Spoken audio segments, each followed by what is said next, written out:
Hello friends, welcome to ओली veterinary wisdom.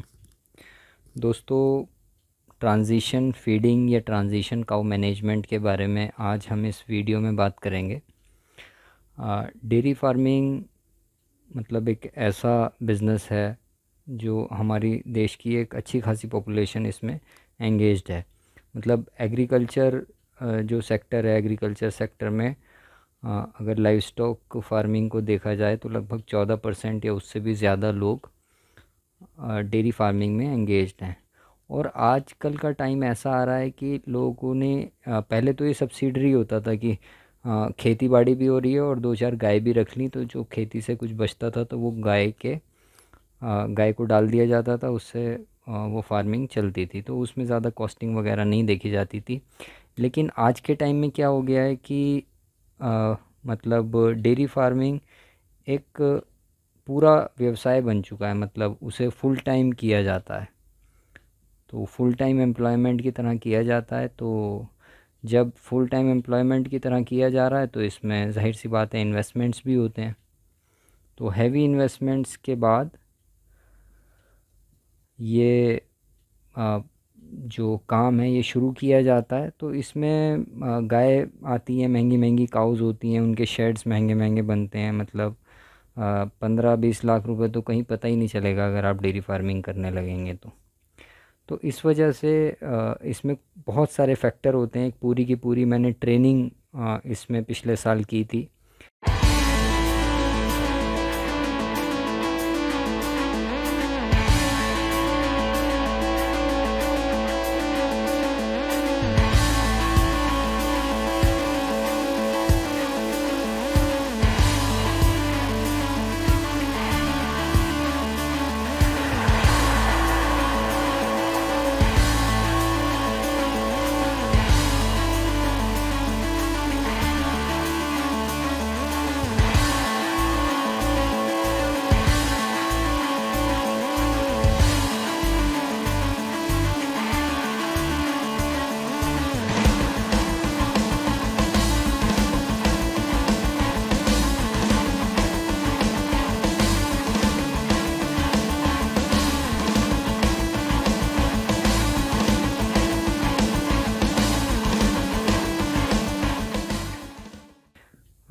उसमें 3 या 4 बैच हमने किए थे। लेकिन उसके बाद क्या हुआ कि उस ट्रेनिंग को मैंने अपनी एक एप्लीकेशन बनाई है, ऐप है, मोबाइल ऐप, एंड्रॉयड ऐप। तो वो Ali veterinary wisdom training app नाम से है। उसमें वो पूरी ट्रेनिंग है, लगभग 160 वीडियोज़ हैं, उससे भी ज़्यादा वीडियोज़ हैं उसके अंदर, और 15 दिन का वो कोर्स है। अगर आप लोग करना चाहें तो डिस्क्रिप्शन में उसका मैंने लिंक दिया है, उसे देख सकते हैं। तो ये उस ट्रेनिंग का एक छोटा सा पार्ट था जो काफ़ी अच्छे से उसमें समझाया गया है न्यूट्रिशन के ऊपर। उस ट्रेनिंग में लगभग 5 दिन की क्लासेस जो हैं वो सिर्फ न्यूट्रिशन के ऊपर ही हैं। तो बहरहाल ये तो एक अलग बात हो गई। तो ट्रांजिशन फीडिंग क्यों ज़रूरी होती है, ये हम आज इसमें जानने की कोशिश करेंगे। देखिए, ट्रांजिशन का मतलब क्या होता है। अगर हम देखें हिंदी में, अगर इसका मतलब जानने की कोशिश करेंगे तो ट्रांजिशन का मतलब होता है संक्रांति। होती है ना, आप अक्सर देखते होंगे मकर संक्रांति। तो मकर संक्रांति को क्या होता है, उस दिन मौसम में बदलाव आता है। मतलब ये कहा जाता है कि जाड़े ख़त्म हो रहे हैं और अब वसंत का आगमन हो रहा है। इसी तरीके से फिर बैसाखी आती है तो गर्मी आ जाती है। ऐसे ही फिर दिवाली आती है तो जाड़े आ जाते हैं। तो कुछ चीज़ें, मतलब जो संक्रांतियाँ होती हैं, उनका बेसिक मतलब होता है परिवर्तन हो रहा है। मतलब एक तरीके से धीरे धीरे परिवर्तन काल होता है। तो ट्रांजिशन का मतलब काऊ में भी यही है।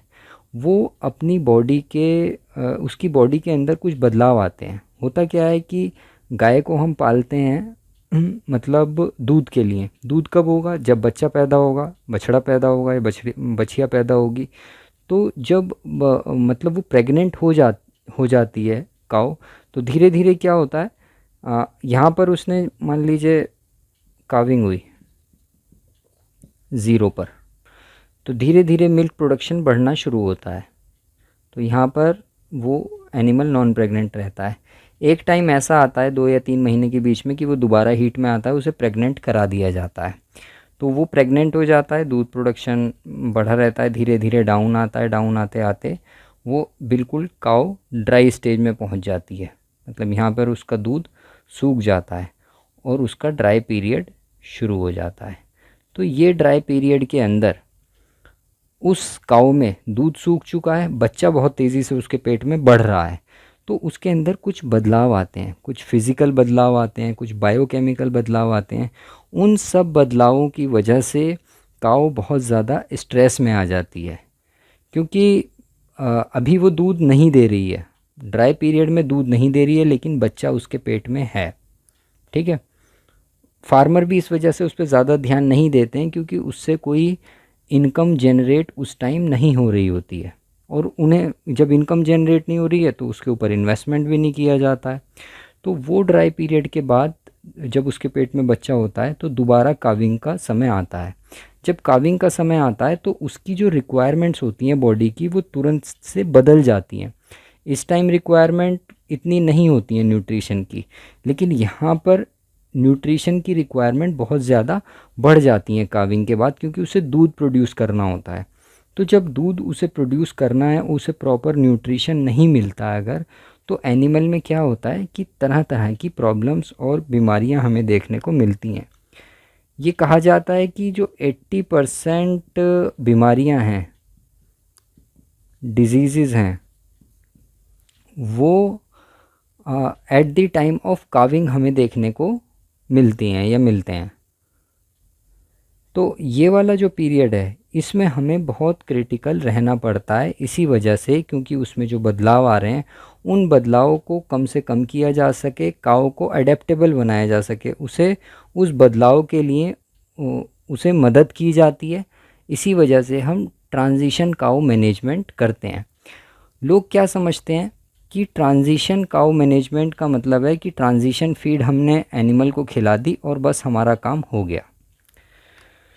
तो ऐसा बिल्कुल नहीं है। ट्रांजिशन फीड जो है वो ट्रांजिशन मैनेजमेंट का एक छोटा सा पार्ट है, 20 से 25%। उसके अलावा भी बहुत सी चीज़ें होती हैं जिन्हें हमें ध्यान में रखना पड़ता है। इसी वजह से आप देखते होंगे कि आप मतलब कि आप ट्रांजिशन फीड बहुत अच्छी क्वालिटी का लेके आए, बहुत अच्छी कंपनी का, बहुत महंगा फीड आपने खिलाया, और मतलब बच्चा देने के बाद आप कोई उसमें इम्प्रूवमेंट नहीं देखते हैं। इसी वजह से नहीं देख पाते हैं क्योंकि आप पूरी की पूरी कहानी को समझे ही नहीं है, आपको पता ही नहीं है कि होता क्या है। देखिए ये जो ग्राफ यहाँ पे बना हुआ है, इसे मतलब वेटनरी साइंस में और इन सब में नहीं पढ़ाया जाता है ज़्यादा। मैंने तो पढ़ा नहीं है, ना मैंने ऐसा कोई किताब में देखा है।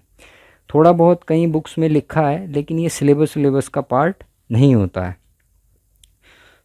कुछ बीमारियां जो होती हैं ट्रांजिशन पीरियड में, जैसे मिल्क फीवर है, कीटोसिस है, एबोमेसल डिस्प्लेसमेंट है, आरएफएम है, ये अलग अलग जगह पे अलग अलग सब्जेक्ट्स के अंदर पढ़ाई जाती हैं, लेकिन एज सच कि उसे हर जगह से समझ के हम एक जगह पुट कर दें और फार्मर की समझ में आए, उसे प्रैक्टिकली इम्प्लीमेंट करें और उससे फार्मर का फ़ायदा हो, इस तरीके से ये कोर्स वेटनरी साइंस में नहीं पढ़ाया जाता है। तो बहुत सारे डॉक्टर भी इसके बारे में नहीं जानते हैं, जो इन बीमारियों से, इन प्रॉब्लम से जूझते हैं, उन्हें भी इसके बारे में इतना नहीं पता होता है। तो ये जो ग्राफ यहाँ पर दिया हुआ है, ये सबसे ज़्यादा एक ज़रूरी ग्राफ है। अगर आप डेयरी फार्मर हैं और आपको इस ग्राफ के बारे में नहीं पता है तो ये बहुत अफसोस की बात है, और आप डेयरी फार्मिंग में कुछ हासिल नहीं कर सकते हैं अगर ये चीज़ आपको नहीं पता है। तो यहीं से ट्रांजिशन काऊ मैनेजमेंट या ट्रांजिशन फीडिंग और उन सब की जड़ जो है वो यही ग्राफ है। तो इसमें आप देख सकते हैं कि ये 3 इसमें लाइनें, एक काली लाइन है, एक लाल है और एक नीली है। तो जो काली लाइन है ये मिल्क प्रोडक्शन की लाइन है, और यहाँ पे काविंग हुई है, और ये मंथ्स में इधर बताया गया है कि पहला महीना, दूसरा महीना, तीसरा, चौथा, पाँचवा, ये करते करते 12 महीने की ये साइकिल यहाँ पर है। और 12 महीने बाद फिर 10 महीने बाद हालांकि ये ड्राई हो जाती है, तो ड्राई पीरियड में चली जाती है। तो हम देखते हैं कि जो दूध होता है, दूध धीरे धीरे बढ़ना शुरू होता है, यहाँ पर ये पीक पे आता है, पीक प्रोडक्शन इसे क्या कहा जाता है। और ये पीक पे आने के बाद धीरे धीरे डाउन होता है, और डाउन होता होता ये फिर 10 महीने बाद गाय दूध देना बंद कर देती है। मतलब हम ये मानते हैं एक मॉडर्न काऊ उसमें कि 300 दिन की लैक्टेशन होती है।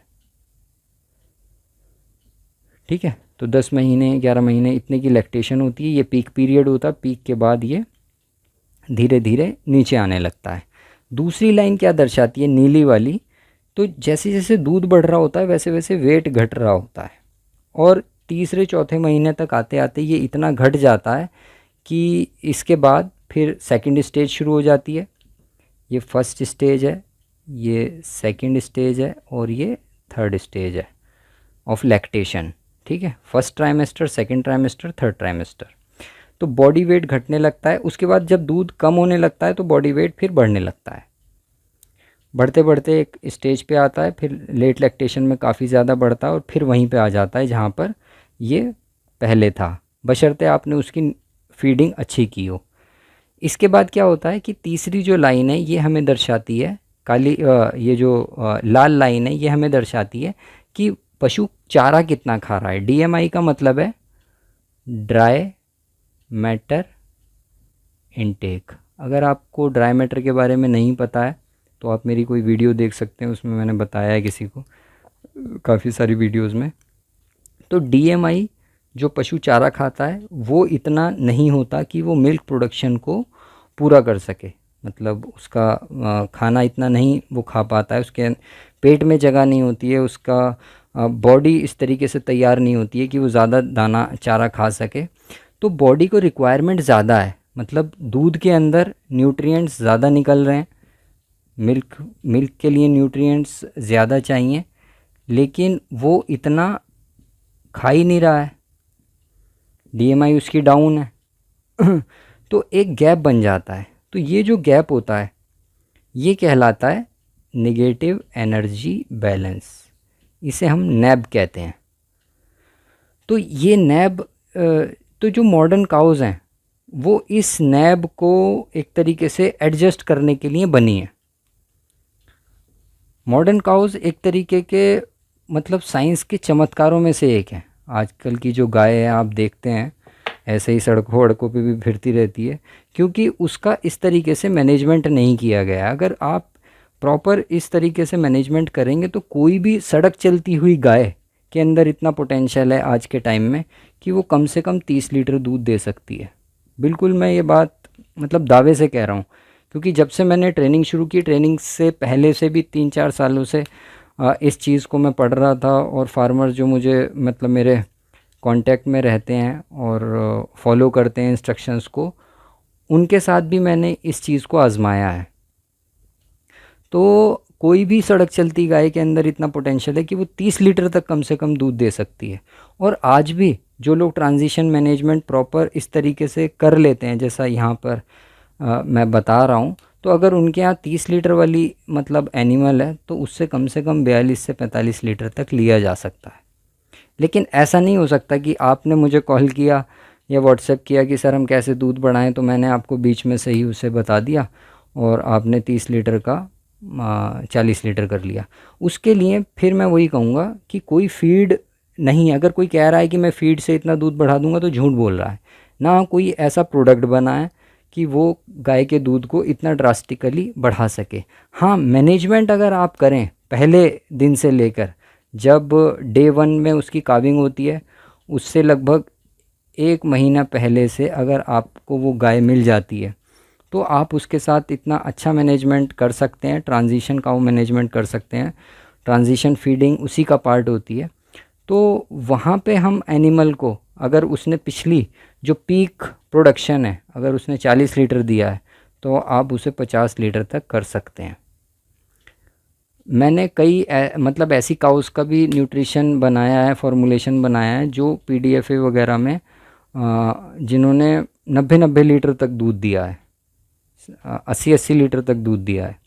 तो लेकिन उनमें भी यही चीज़ फॉलो करनी पड़ती है कि हमें ये पता रहे कि कब हमें उसे खिलाना है, कब हमें ये देखते हैं कि कब नेगेटिव एनर्जी बन रही है, कब उसका कैल्शियम को हमें वो सस्टेन करना है, कब एनर्जी को सस्टेन करना है, ताकि उसका जो मिल्क प्रोडक्शन है वो बना रहे।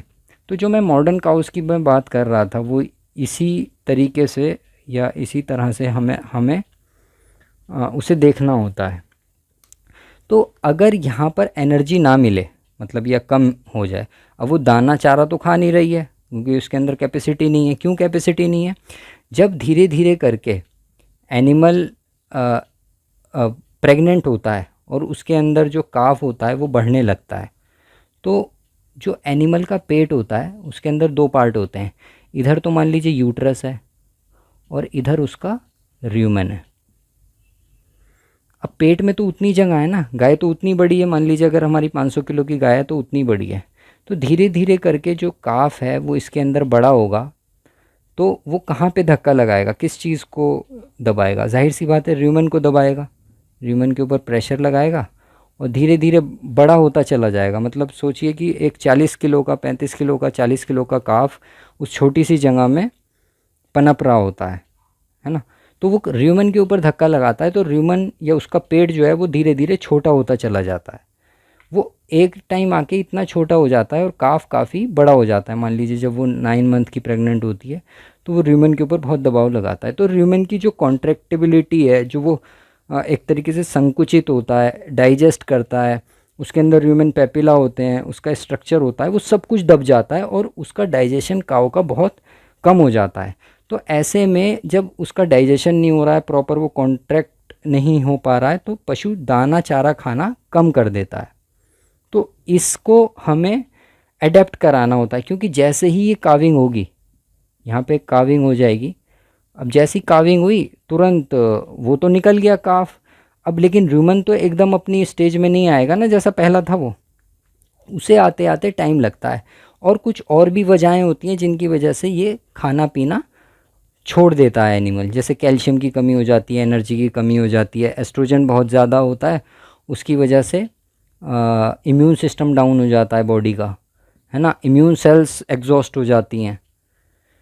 तो बहुत सारे ये वाले फैक्टर्स होते हैं, वो भी मैं बताऊंगा आपको। लेकिन अगर आपको पूरा का पूरा ये जानना है ना, पॉसिबल ही नहीं है कि एक छोटा सा 20-30 मिनट के वीडियो में या 1 घंटे का भी वीडियो बनाऊं कि उन सारी डिटेल्स को मैं इसमें कवर कर सकूं। लेकिन मोटी मोटी मैं बात बता रहा हूं। तो एनिमल क्या होता है कि इतना खाता नहीं है जितनी उसे ज़रूरत होती है। तो ये जो एनर्जी, नेगेटिव एनर्जी बैलेंस है, ये वाला जो पार्ट है, इसे पूरा करना होता है। तो जो मॉडर्न एनिमल्स हैं ये एक मतलब इन जेनेटिक्स का एक मार्वल है, मतलब एक चमत्कार है एक तरीके से मॉडर्न जेनेटिक्स का। ये करते क्या है कि जब एनिमल को ज़रूरत होती है ना एनर्जी की, तो बॉडी में से बहुत बेइंतहा मतलब तेज़ी के साथ उसकी मसल्स डिज़ोल्व होती हैं, उसका फ़ैट डिज़ोल्व होता है और हड्डियों में से कैल्शियम निकल के आता है, लेकिन दूध को वो सस्टेन करती हैं। अगर आप फीडिंग पुअर करेंगे ना, आप सोचेंगे कि मैं तो जो कुछ भी खिला रहा हूँ और मेरी गाय तो 18 लीटर दूध दे ही रही है, 20 लीटर दूध दे ही रही है। लेकिन जैसे वो 18 और 20 लीटर दूध देती है ना, लेकिन वो तीसरे चौथे महीने आते आते उसकी हड्डियाँ दिखने लगती हैं, क्योंकि आपने वहाँ पे फीडिंग उसकी प्रॉपर नहीं की थी और वो अपना वज़न लूज़ करने के लिए ही बनी है। देखा आपने वेट कितनी तेज़ी से लॉस होता है, ऐसा देसी गाय में नहीं होता, ना ही भैंसों में इतनी तेज़ी से होता है। लेकिन जो HF काउज़ हैं, जर्सी काउज़ हैं, उनके क्रॉस ब्रेड हैं, उनमें ये कैरेक्टरिस्टिक बहुत अच्छी देखने को मिलती है कि वो अपना वज़न तेज़ी से गिराती हैं। लेकिन दूध हमें कहाँ से मिलता है? ये तो बात हो गई उसके वज़न गिराने की कि वो अपने दूध को सस्टेन कर लेगी। तो बॉडी रिज़र्व जो होते हैं उन्हें हमें कम से कम डाउन करना होता है। हम कोशिश ये करते हैं कि डाउन तो होंगे वो, लेकिन कम से कम डाउन होने चाहिए। अगर वो कम से कम डाउन होंगे तो काऊ अपनी हेल्दी स्टेट में रहेगी। मान लीजिए वेट इतनी तेज़ी से ना गिर के मतलब धीरे धीरे गिरता और कम गिरता, तो नेगेटिव एनर्जी का जो पार्ट है वो कम हो जाएगा। तो बॉडी रिज़र्व डाउन होते हैं, लेकिन इतने नहीं होने चाहिए। हमें क्या करना है कि जो एनर्जी है वो बॉडी से ना जाके वो फीड से जाए। और फीड से कब जाएगी? जब एनिमल चारा दाना खाएगा at the time of calving.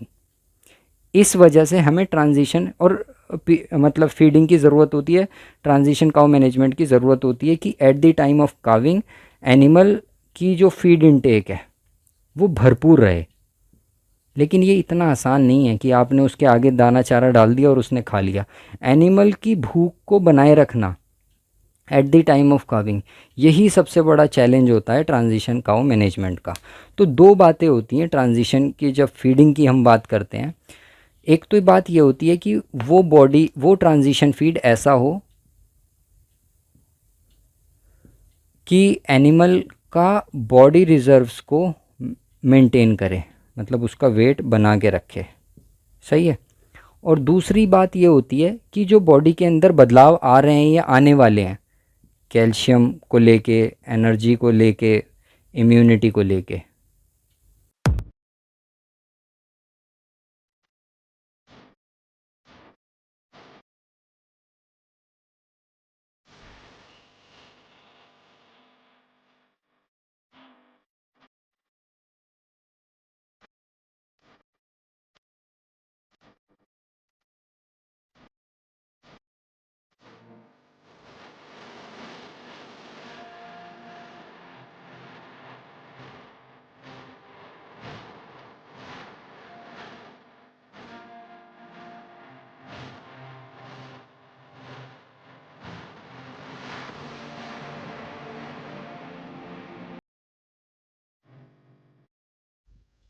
और र्यूमन को लेके ये चार चीज़ें होती हैं, र्यूमन, इम्यूनिटी, कैल्शियम और एनर्जी।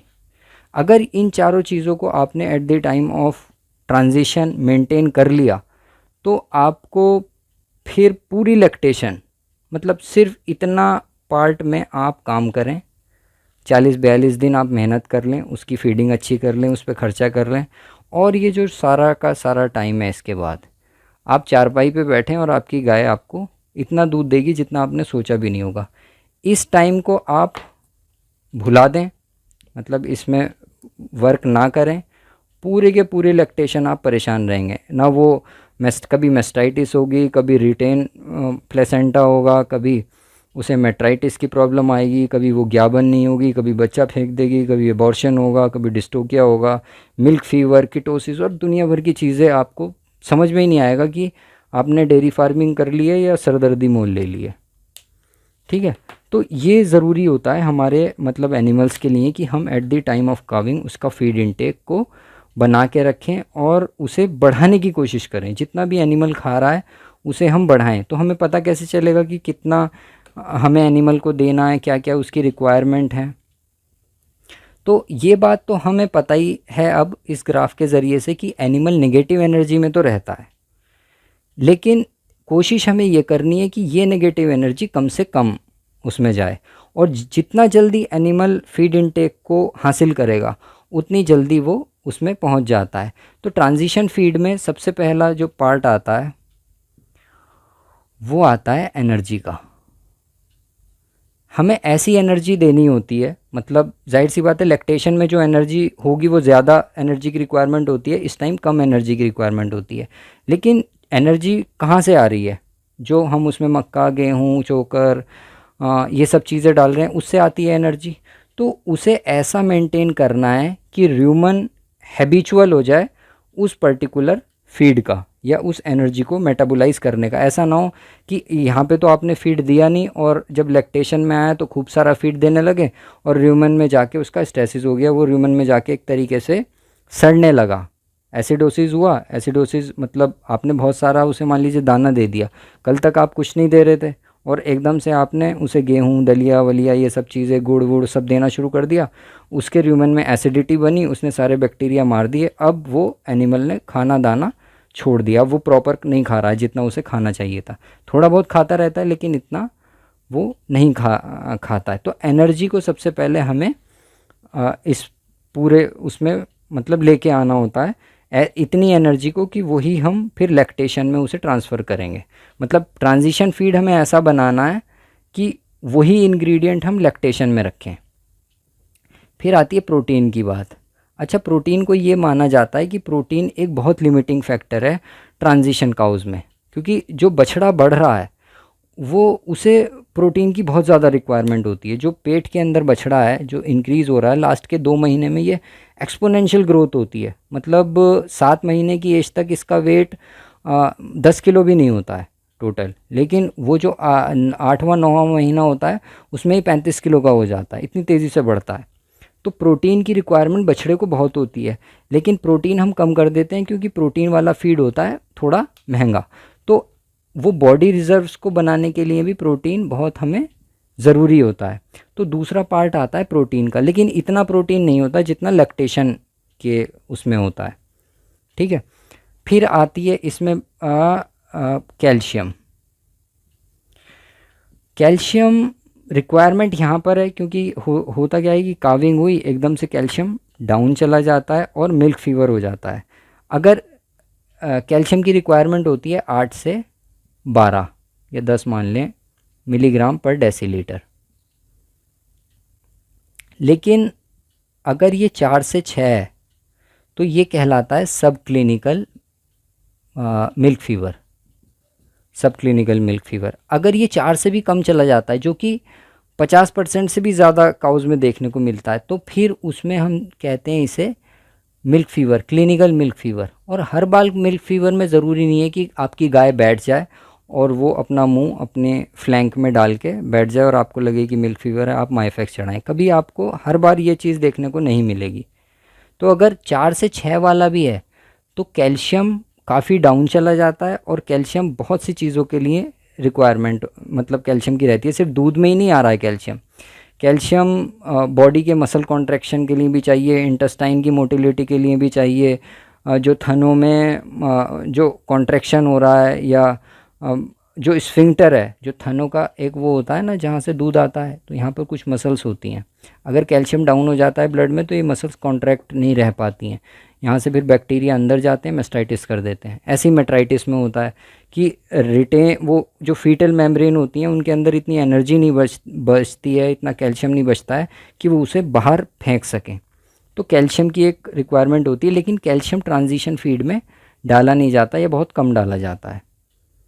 इसकी भी एक वजह है, वो मिल्क फीवर की जो मैंने एक वीडियो बनाई हुई है उसके अंदर बताया है कि किस तरीके से हम डीकैड को बैलेंस करते हैं जिससे कैल्शियम को मोबिलाइज़ किया जाता है। ये भी ट्रांजिशन फीडिंग की एक प्रॉपर मतलब जब ट्रांजिशन फीड बनाते हैं तो इसका भी ध्यान रखते हैं। कैल्शियम की रिक्वायरमेंट है लैक्टेटिंग काऊ में, लेकिन ऐसा बनाया जाता है कि बॉडी से कैल्शियम मोबिलाइज़ करें, तो डीकैड को मेंटेन किया जाता है, जो डाइट्री कैटायन एनायन बैलेंस है। मतलब फीड को बेसिकली एसिडिक बनाया जाता है। तो ये 3 चीज़ें हो गई। इसके बाद ये देखा जाता है जो पोटेशियम है उसे डाउन किया जाता है, पोटेशियम को। तो पोटेशियम कहाँ पे से आता है? बेसिकली पोटेशियम आता है हरे चारे से, ख़ास तौर से साइलेज और ग्रीन अल्फ़ा अल्फ़ा है, लूसन है, वो भरपूर पोटेशियम की सोर्स है। तो पोटेशियम को हमें ट्रांजिशन पीरियड में डाउन करना होता है। साथ साथ हमें ये देखना होता है कि जो यूरिन है उसकी जो पीएच है वो कैसी है, एसिडिक है या नहीं है। अगर एसिडिक है तो इसका मतलब ट्रांजिशन फीड सही से उसमें काम कर रहा है। तो ये जो 4-5 बातें हैं इन्हें हम मतलब देखते हैं और करते हैं। तो 3 हफ्ते पहले और 3 हफ्ते बाद का जो पीरियड होता है वो ट्रांजिशन पीरियड कहलाता है। मतलब बदलाव सिर्फ उसी में आता है। अगर उसमें हमने सही से उसे मैनेज कर लिया तो फिर हमें बहुत ज़्यादा दिक्कत नहीं आती है। तो हम देखते हैं कि ये यहाँ पे काविंग हो रही है, बछड़े को जन्म दिया, यहाँ पे 21 दिन पहले और 21 दिन बाद। तो 3-4 चीज़ों का इसमें ध्यान हम रखते हैं। तो अगर इसमें हमने काऊ की हेल्थ को मेंटेन कर लिया तो पूरी लैक्टेशन, पूरी उसकी जो लाइफ होगी, लैक्टेटिंग लाइफ होगी, उसमें हमें चिंता करने की ज़रूरत नहीं है। दूध भी आपको कम से कम नहीं तो 30% ज़्यादा मिलेगा, ठीक है। तो र्यूमन को हैबिचुअल बनाना है एनर्जी के लिए, ठीक है, सबसे पहला पॉइंट। दूसरा पॉइंट, निगेटिव एनर्जी बैलेंस को कंट्रोल करना है या मेंटेन करना है, कि ज़्यादा नेगेटिव ना जाए। जो ग्राफ का वाला पार्ट दिखाया था वो छोटे से छोटा होना चाहिए। ऐसा ना हो कि एनिमल अपना बहुत ज़्यादा बॉडी वेट को लूज़ कर दे। अगर वो बॉडी वेट लूज़ कर रहा है, मतलब 1 किलो 1.25 किलो से ज़्यादा बॉडी वेट लूज़ हो रहा है और मिल्क प्रोडक्शन आपका 30 किलो से कम है, तो इसका मतलब आपके फीडिंग में, आपके ट्रांजिशन फीड में, ट्रांजिशन मैनेजमेंट में दिक्कत है। देखिए दुनिया भर की कंपनियां काम कर रही हैं, करोड़ों अरबों रुपए का बिज़नेस है। डेयरी फार्मिंग जो है वो 7 लाख करोड़ रुपए की इंडस्ट्री है, इससे भी ज़्यादा की। तो सोचिए जो फीड बना रहा है डेयरी का, वो तो एक सोने के ढेर पे बैठा है। अगर उसका फीड चल रहा है या मार्केट में बस ऐसे ही नाम की वजह से चल रहा है, आपको कोई फ़ायदा उसमें से नज़र नहीं आ रहा, तो वो तो खूब कमाएगा और आपको लगेगा कि ये ऐसे ही होता है। तो अपना फीड कोशिश करिए कि खुद बनाइए। अगर ट्रांजिशन फीड खुद बनाएंगे ना, और लैक्टेशन फीड खुद बनाएंगे आप, हर चीज़ आपको मार्केट में मिलती है बहुत अच्छे से है। बिनोला की खल है, मस्टर्ड है, मतलब सरसों की खल है, ग्राउंडनट केक है, मूंगफली की खल, मक्का, जौ, ये सब चीज़ें मार्केट में मिलती हैं। और ये लाके खुद का फीड बनाएंगे तो मतलब आपको बहुत इससे इम्प्रूवमेंट और वो सब चीज़ें देखने को मिलेंगी। और पहले उसमें मतलब विद इन 1 मंथ आप सारा जितना भी आपने खर्चा किया होगा ना, वो सब आपका वापस आ जाएगा। सिर्फ आपको उसके बाद फीड का खर्चा करना है और जो एनिमल आपको दूध देगा वो प्रॉफिट फिर आपकी जेब में जाने हैं। तीसरा जो पॉइंट है, पहला र्यूमन को हैबिचुअल बनाना है एनर्जी के लिए, दूसरा है नेगेटिव एनर्जी बैलेंस को काउंटर करना है, कम से कम करना होता है। इसके बाद आता है कैल्शियम मैनेजमेंट। कैल्शियम मैनेजमेंट के लिए हमें डीकैड को वो करना होता है, मतलब डीकैड को मानना एक बना के रखते हैं जिससे बॉडी थोड़ी एसिडिक रहे, तो कैल्शियम बॉडी का मोबिलाइज होता रहे। और चौथी चीज़ होती है इम्यूनिटी।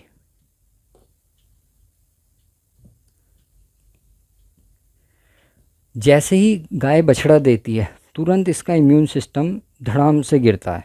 मतलब अगर यहाँ पे काविंग हुई है और इम्यूनिटी इसकी ऐसी चल रही है और यहाँ काविंग हुई है, तो ये इम्यून सिस्टम ऐसे आ जाता है, मतलब सेल्स काम करना ही बंद कर देती हैं। मेस्टाइटिस, मेट्राइटिस और बुखार, फीवर, ये वो दुनिया भर की चीज़ें आपको उसी टाइम देखने को मिलेंगी। आपको पूरे साल एनिमल में कोई प्रॉब्लम ही नहीं नज़र आएगी, आपको लगेगा कि ये तो बिल्कुल ठीक है। और जैसे ही वो बच्चा देगा तो सारे के सारे वो प्रॉब्लम्स वहीं पे दिखने लगते हैं। तो इम्यूनिटी कोई छोटा पार्ट नहीं है, इसे भी मैनेज करना। अगर एनर्जी और कैल्शियम को मैनेज कर लेंगे ना, इम्यूनिटी अपने आप मैनेज हो जाती है, थोड़ा बहुत विटामिन ई और ये सब चीज़ें देकर। तो ये 4 चीज़ें, हालांकि है और भी बहुत, जैसे मैंने बताया ट्रेनिंग में बहुत इलेबोरेट करके बताया, लगभग 160 से ज़्यादा वीडियोज़ हैं इन सब चीज़ों के ऊपर। तो ये जो टोटल है, मतलब इसे हमें बैलेंस करके चलना पड़ेगा। इन 4 चीज़ों का आप ध्यान रखेंगे, आप मोर देन 80% अपनी काउस से को मैनेज कर पाएंगे। और कुछ नहीं तो आप 15 से लेके 30% तक पिछली जो पीक लैक्टेशन होगी आपकी, उससे ज़्यादा आप हासिल कर लेंगे। जिन लोगों ने ये इम्प्रूवमेंट देखा है वो कमेंट में ज़रूर बताएं, क्योंकि बहुत सारे फार्मर मेरे साथ जुड़े हुए हैं और वीडियोस वगैरह देखते भी रहते हैं। तो वो लोग इसको ज़रूर मतलब बताएं कि कैसा उनका एक्सपीरियंस रहा है। और आपको 1 to 1 अगर चाहिए, देखिए हर फार्म की कंडीशंस अलग होती हैं, उसके यहाँ raw material, feed, green fodder, silage, भूसा, ये वो हर जगह अलग होती है। तो मैं कोई आपको एक रामबाण चीज़ नहीं बता सकता कि आप ये कर लो तो आपके यहाँ सब कुछ ठीक हो जाएगा। तो इसी वजह से मैंने यहाँ पर फीड ना लिख के मैनेजमेंट की बात की है। तो फीड उसका एक पार्ट है और फीड की कंपनियां ट्रांजिशन फीड के नाम पे खूब पैसा मतलब बटोरती हैं, लेकिन कोई किसी को एजुकेट नहीं करता है कि ये है क्या, ये दे रहे हैं तो उसे, अगर आप फीड लेके आए, कोई ट्रांजिशन फीड आपने लेके आए, तो कैसे आपको पता चलेगा कि इसने काम किया है कि नहीं किया है, इसने वर्किंग की है या नहीं की है, ये आपको कैसे पता चलेगा? वो कोई पैरामीटर बताते हैं आपको कि पिछली बार इसने कितना दूध दिया था और इस बार कितना देगी? कोई इसका पैरामीटर नहीं है। लेकिन सिर्फ अंधाधुन ये चला जा रहा है कि ट्रांजिशन फीड है तो चलो भाई हम भी ले लेते हैं और इसमें खूब पैसा खर्च करते हैं। आप समझिए, तो जब तक आपको ये बात नहीं पता चलेगी, आपने भी ये वीडियो देखा, अब इस वीडियो में आपको कोई काम की बात लगी है ना, तो उसे आप परख के देखेंगे। तो अगर आप उसे परखेंगे तो आपको या तो रिज़ल्ट पॉजिटिव मिलेंगे या नेगेटिव मिलेंगे, आपको लगेगा कि यार ये इम्प्रूव हुआ या नहीं। लेकिन जिस गाय ने अभी तक दूध ही नहीं दिया है और आप उसे ट्रांजिशन फीड खिला रहे हैं, तो आप उसे किसके साथ कंपेयर करेंगे? ठीक है, तो खाली फीड पे ध्यान ना दें। कहने का मकसद ये है कि फीड पे ध्यान ना दें, पूरा का पूरा मैनेजमेंट होता है कि उसे आपको स्पेस कितनी देनी है एनिमल को। इसमें कुछ चीज़ें देखी जाती हैं, जैसे कि vitamins, minerals, protein, fibre content के लिए वो प्रॉपर मतलब बैलेंस है फीड या नहीं है, पोटेशियम परसेंटेज कितना जा रहा है, बंक स्पेस। जो हमारी गाय होती है, जब वो बछड़ा देने वाली होती है तो वो थोड़ी शाय हो जाती है। शाय का मतलब है थोड़ी शर्मीली हो जाती है और दूसरी गाय से हट के बच के खड़ी रहती है। तो हम उसे प्रॉपर फीडिंग स्पेस दे रहे हैं कि नहीं दे रहे हैं? पहले हमने इतनी फीडिंग स्पेस दी और अब उसे इतनी की ज़रूरत है क्योंकि वो दूसरी गाय से बच के रहना चाहती है। तो वो दिया जा रहा है कि नहीं दिया जा रहा है? जो हमारे सुपरवाइज़र्स हैं, ऐसा तो नहीं है कि आपने मतलब अभी तक उन गाय को कोई और हैंडल कर रहा था जब तक वो दूध दे रही थी, उसके बाद जब वो ट्रांजिशन पीरियड में आई तो कोई और हैंडल करने लगा, तो उससे भी एनिमल के ऊपर स्ट्रेस आता है। तो ये सब मैनेजमेंट का पार्ट है। तो इन सब चीज़ों को हमें देखना होता है और उसके बाद हम ये डिसाइड करते हैं कि हम कैसा फीड बनाएं। जो बाहर से फीड आता है उसका हमें पता नहीं होता कि उसके अंदर है क्या, वो कैसे काम करेगा या कर सकता है। तो खुद इसमें थोड़ा ट्राई कीजिए। आपको मेरी हेल्प लेनी है, मैं हेल्प भी आपकी कर सकता हूँ जो फार्मर्स हैं, बशर्ते कि आप फीड खुद बनाएं। ठीक है, बाकी अगर ज़्यादा जानना चाहते हैं आप ट्रेनिंग को भी ज्वाइन कर सकते हैं। और तो आज के लिए इतना ही है। ट्रांजिशन फीड क्यों ज़रूरी होता है ये बताया मैंने आपको। अब कमेंट्स में आप ज़रूर बताइए वीडियो में कि कैसा लगा ये आपको वीडियो, और कुछ और टॉपिक्स अगर आपके दिमाग में हैं तो उन्हें भी हम देखने की और एक्सप्लेन करने की कोशिश करेंगे। कंसल्टेशन के लिए नीचे लिंक में दिया गया है और डिस्क्रिप्शन में व्हाट्सएप का लिंक, उस पर आप क्लिक करेंगे तो व्हाट्सएप पे हमसे जुड़ सकते हैं। Thank you.